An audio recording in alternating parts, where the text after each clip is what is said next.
شلوارم پوشیده.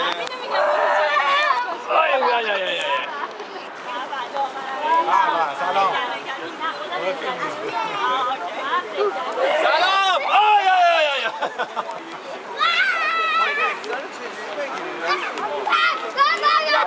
امیر بعد بازی.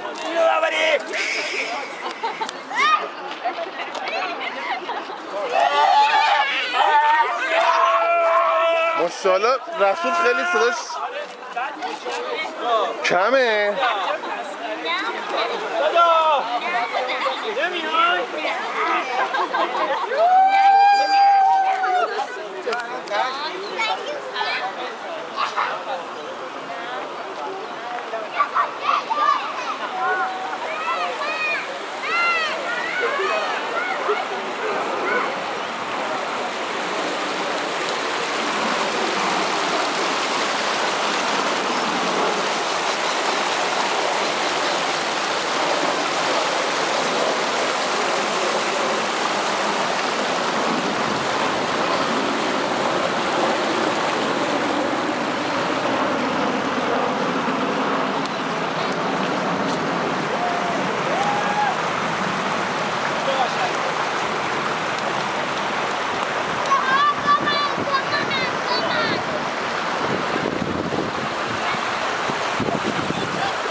امروز چه روزیه؟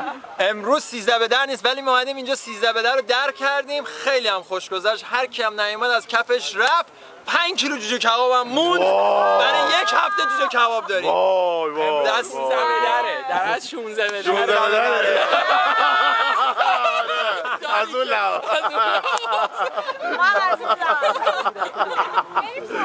آره انقدر داستانی بود.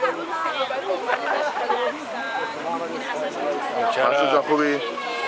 یه ویوی برات میگیرم که یه وقت اعوجاج نداشته باشه. خیلی کم مثل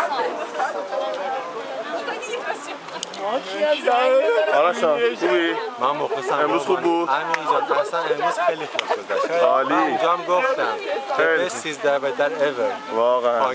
فارگلیسی داریم.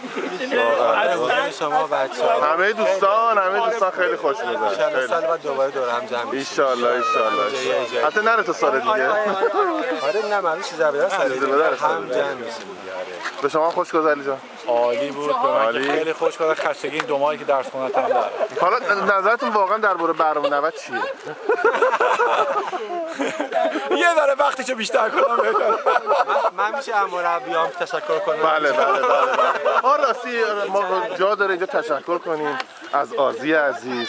بله. مسبب اصلی این گرد همایی که بچه‌ها همه دور هم جمع شدن و ما همه دور هم هستیم. آزی بوده.